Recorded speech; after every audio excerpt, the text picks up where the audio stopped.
Comenzamos nuestra conversación del lunes hablando de la cosmeticorexia, la obsesión por la cosmética desde la pubertad. Y esta es una conversación que tendremos con Lucy Roldán, psicóloga clínica. Lucy conversa con nosotros en el programa para traernos nuevas miradas sobre temas cotidianos. Bienvenida, Lucy, qué bueno que estés aquí arrancando junio. Muchísimas gracias por la invitación. Para mí es un gusto estar aquí y el tema que nos atañe, pues creo que es un tema vigente, especialmente desde la pandemia. Se ha visto un incremento así exponencial de niñas, muchas veces, niños también, pero muchas veces las niñas como haciendo un poco el papel de adultas chicas mostrando tutoriales de belleza, la palabra en inglés skincare o el cuidado de la piel, y promoviendo estas interacciones también muchas veces respaldadas por sus madres influencers también. Un poco la motivación de hablar de este tema es que si bien es una práctica difundida, no tenemos pues tantas cifras sobre el impacto, porque como digo, desde 2020 hasta 2025, pero sí podemos hacer un análisis de qué es lo que realmente puede estar, el impacto que puede estar teniendo, tanto a nivel físico. Creo que hay un impacto, hay un aumento entre los dermatólogos. Veía esta cifra de chicos, chicas que llegan con problemas asociados al uso de productos que no eran recomendados para su edad. O simplemente la petición de usa tales y tales productos, venimos a ver cuál es el mejor de todos estos. Pero estamos hablando que es una demanda que hasta hace 10 años no existía en los consultorios de dermatólogos. Y a mí la parte que más me interesa y por lo que yo estoy aquí son los aspectos psicológicos que están detrás, que me parecen, insisto, esto no es un tema que no tenga repercusiones, creo que sí las tiene, como abrir un poco los ojos a que no es un hábito como inocuo, que nos podemos quedar tranquilos si vemos a nuestros niños y niñas consumiendo videos de cuidado de la piel. Es buena esa frase, no es un acto inocuo. Es que a veces pensamos, ¿no? Puede ser desde la practicidad, no pasa nada, que vea un momento o que reproduzca, está jugando. Pueden ser frases comunes, está jugando a ser grande, siempre lo fue, tal vez no con maquillaje ni con videos, sino de otras formas. Podría ser trasladado, pero ¿por qué no es inocuo? Principalmente por lo que dice la palabra, o sea, genera adicción. Cuando empezamos a ver que eso no es la mirada de un video simple y aislado, sino que se vuelve una práctica común, que ese chico o chica empieza a consumir por un tiempo prolongado en su día tutoriales de belleza, y cada vez uno trae al otro y el algoritmo va reproduciendo cada vez más. Entonces se genera esta necesidad no solo de ver, sino de tratar de imitar lo que allí se dice, de poner en práctica. Entonces son estas chicas poniéndose mascarillas, algo para el contorno de los ojos, cosas que realmente son innecesarias. Y la pregunta que está detrás a cualquier persona que la hagamos, ¿es necesario eso? La respuesta es no. O sea, una piel de una niña de 10 o 12 años, lo único que requeriría es un antisolar. Y limpieza, agua y jabón, no más. Eso desde el punto de vista dermatológico. Pero entonces, ¿cómo esto se relaciona desde el punto de vista psicológico con la necesidad que esta niña o este niño empieza a tener, y por lo general son niñas, de su propia aceptación, de revisar, porque finalmente vas cambiando tu percepción? Es decir, estas niñas ya Si estamos hablando de qué edad, Lucy, 9, 10 años, 11. 12, de 10 a 12. De 10 a 12, De 10 digamos. a 12 es la más No común. necesitan blush, no necesitan todavía lápiz de labio, no necesitan un delineador, no lo necesitan porque no va acorde a su edad todavía. Pero cuando empiezan a usarlo y empiezan a ver que su rostro va cambiando, ¿eso tiene algún efecto psicológico y emocional en ellas? Sí, para empezar, en esta construcción de la identidad, cómo aparecemos es una de las informaciones que hace parte de construirnos, ¿no? Y entonces la persona que se está viendo al espejo, volvemos, la niña de 10 años que se está viendo y que de alguna manera los mensajes tácitos son, hay algo que corregir, hay algo que debes ocultar, tal vez esta mirada sí es mejor que esta otra, y toda una sobreconciencia sobre la apariencia y cómo, para empezar, el primer efecto, yo diría, la infancia se acortó. Esa chica de 10 años está teniendo unas necesidades, entre comillas necesidades, que serían las de una persona adulta, y esto es porque tampoco son una necesidad, pero en el término riguroso, a los 10 años no deberías pasar más de media hora o ni siquiera más de 5 minutos viendo tutoriales, en mi opinión, pero es someter la imagen a una constante evaluación. Entonces, la autoestima construida en un espejo que me está diciendo que debo corregir, debo mejorar, debo ocultar algún rasgo de mi cara, me está hablando de una insatisfacción con cómo estoy. Y todos los productos que me están vendiendo son para yo tratar de resolver esa insatisfacción. Porque ese es el otro dato importante, y a veces apoyar en la estadística es muy bonito para poder como encontrar un argumento.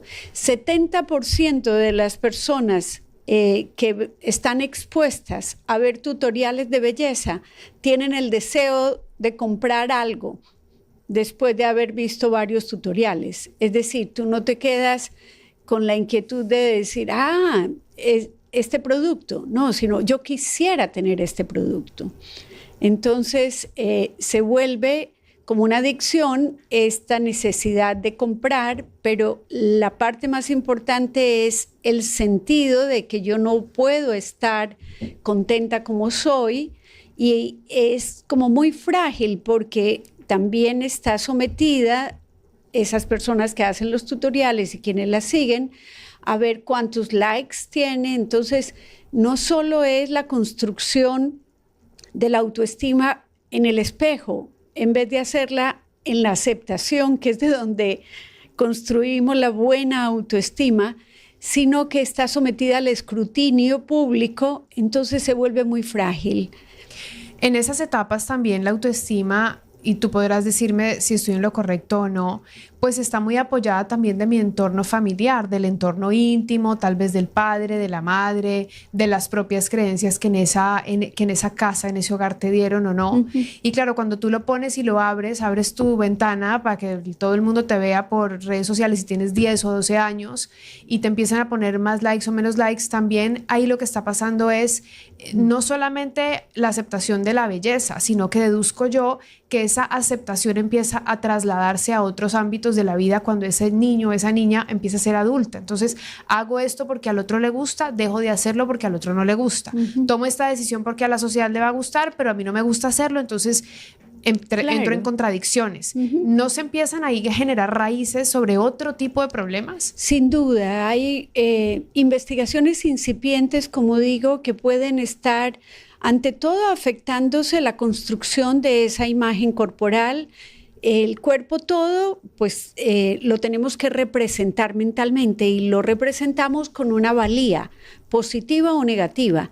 Entonces, cuando yo estoy mirando mi cara y continuamente estoy diciendo que hay algo que no está perfecto, mi valía se va construyendo en la insatisfacción y en la necesidad de cambiar algo que no... o sea, como digo, cómodo, es un sí, camino totalmente contrario al de la buena construcción de la autoestima. Es el espejo diciéndote que algo no está bien, cuando tu construcción sólida tiene parte de la aceptación de que como eres, está bien y eres perfecta como eres. Y este sometimiento a la mirada del otro, que como dices, no solamente ya son las personas más cercanas, a veces apoyando o teniendo estas mismas prácticas, sino que otras personas diciendo me gusta, no me gusta, entonces hace a la persona muy frágil y se van desarrollando. Hay una correlación ya en niñas de 14, 15 años que presentan lo que se describen como desórdenes de la forma corporal. Esto tiene que ver, en palabras sencillas, para no ponerle el nombre técnico, es como que yo tengo un defecto que para los ojos de los demás no es, pero a mí se me vuelve casi que el centro de mi mirada.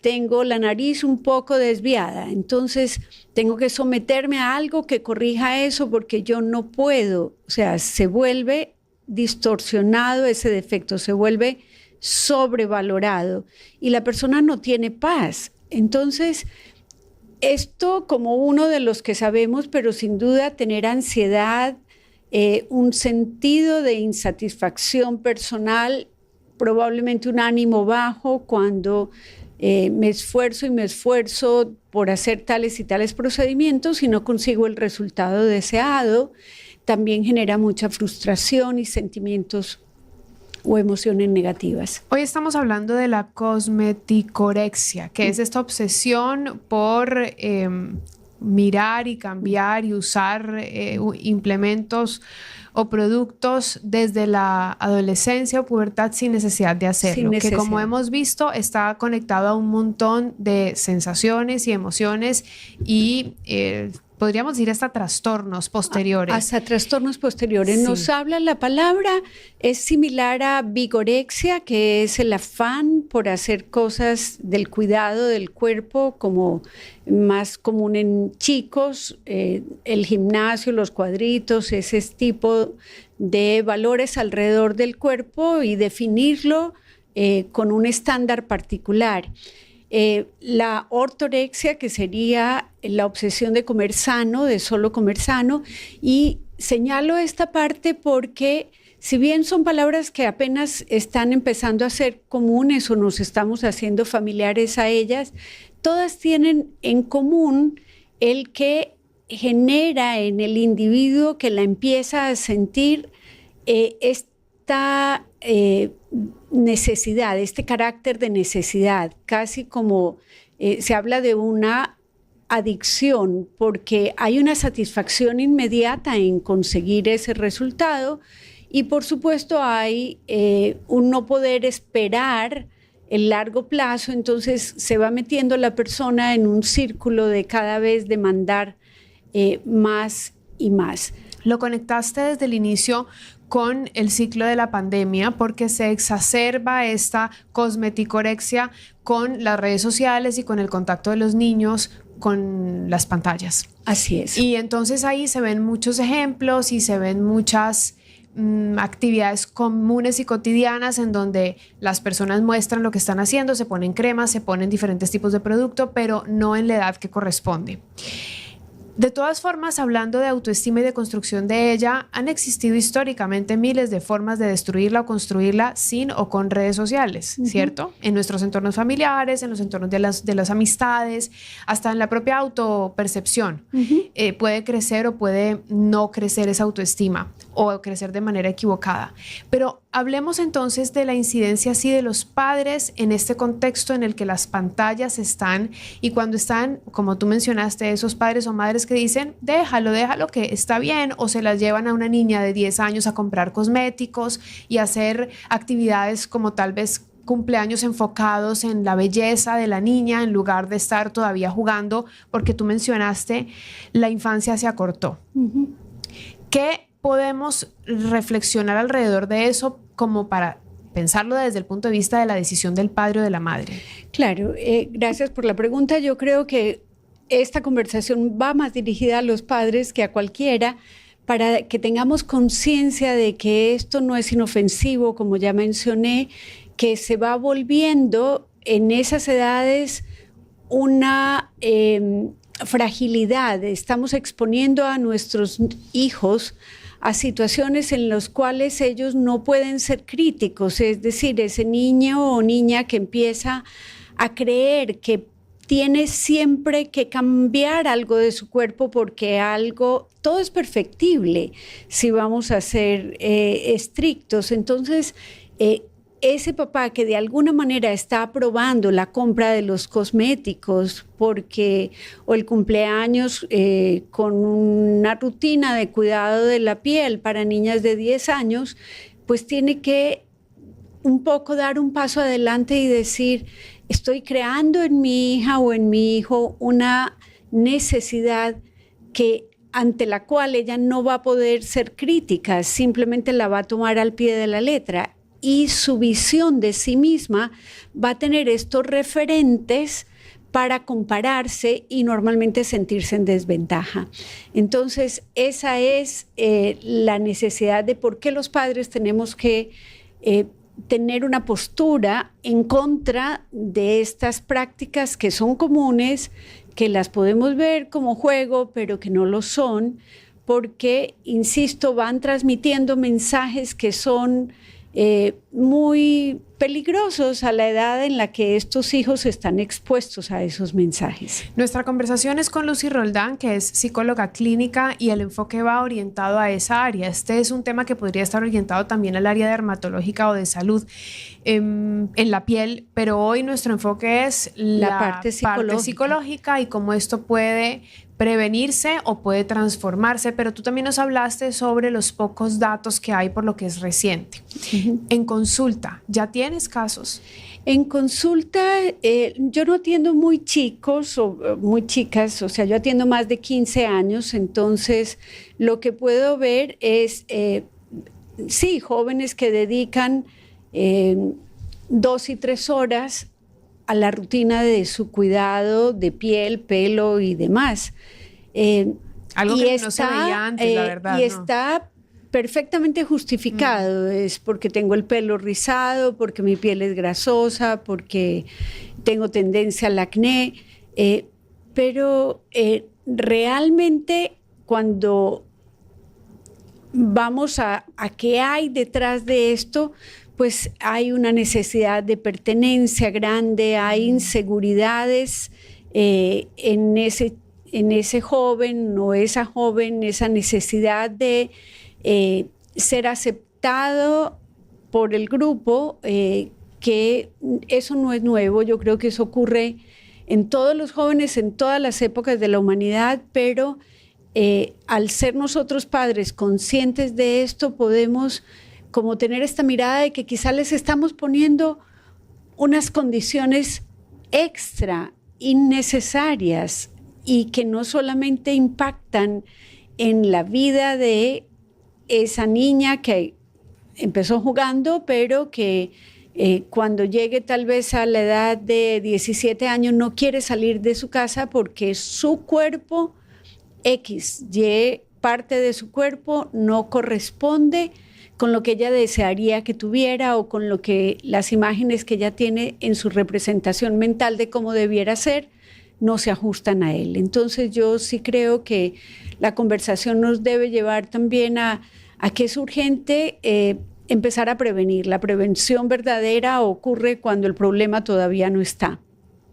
Entonces, de esta conversación, tener muy claro que la autoestima y la visión o la construcción de una mirada positiva acerca de nosotros mismos se basa toda en la aceptación. El espejo es un muy mal aliado, y más si nos estamos mirando a él horas y años, si consideramos niñas que empiezan a los 10 años y que a los 15 ya han pasado los momentos, dijéramos, que eran para relacionarse con otros, para descubrir sus talentos. Eso que dices es muy importante. Está ocupado en otra cosa. Exactamente, son muchas horas dedicado solamente a este enfoque que es el espejo, el rostro, el físico, cómo me siento, cómo me veo, y tal vez estamos perdiendo, digo estamos para incluirme en una masa que se equivoca de padres y madres sin juicio, sino tratando de entender cómo poder hacer mejor, cómo también orientarlos hacia otros rumbos.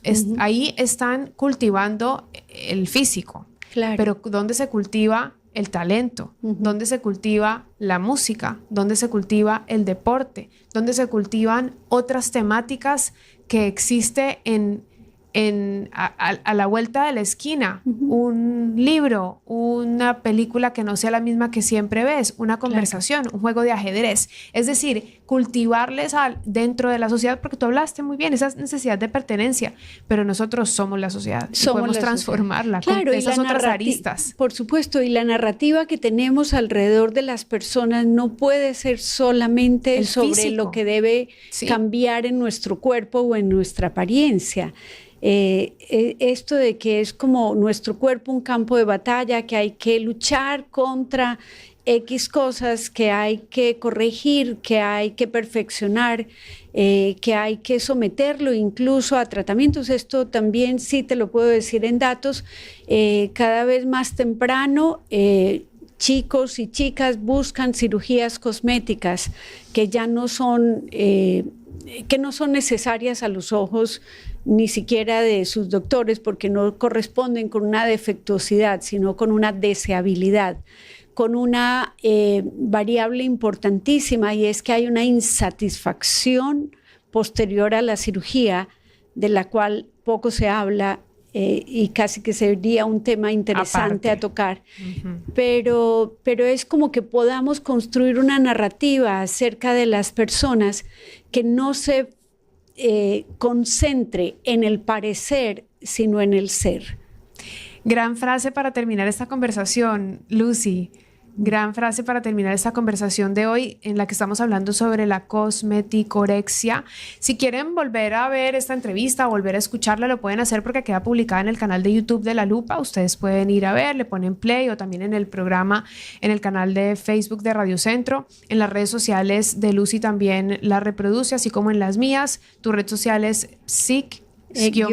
@Lucy Roldán, y en la mía, que es @ClaraMReyes. Eso es un tema muy interesante para compartir, para revisar, para reflexionar, sobre todo como padres, sobre lo que podemos hacer para prevenir en nuestros hijos. Incluso hablaste del uso de palabras, de términos como luchar, corregir, perfeccionar, que podríamos estar eliminando de nuestro vocabulario constante en las conversaciones con nuestros hijos. Claro, porque es desde la aceptación, insisto, de nosotros mismos y de las otras personas, porque como somos perfectos, no tenemos que ser distintos. Solamente, y antes de despedirnos, porque tenemos unos pocos segundos, ¿qué episodio nuevo tienes en Mundo Interior? El día de hoy vamos a publicar al final del día un episodio maravilloso que lo recomiendo, con el doctor Andrés Román Jarrín, sobre el trastorno de déficit de atención e hiperactividad. Eso en el podcast de Lucy, Mundo Interior.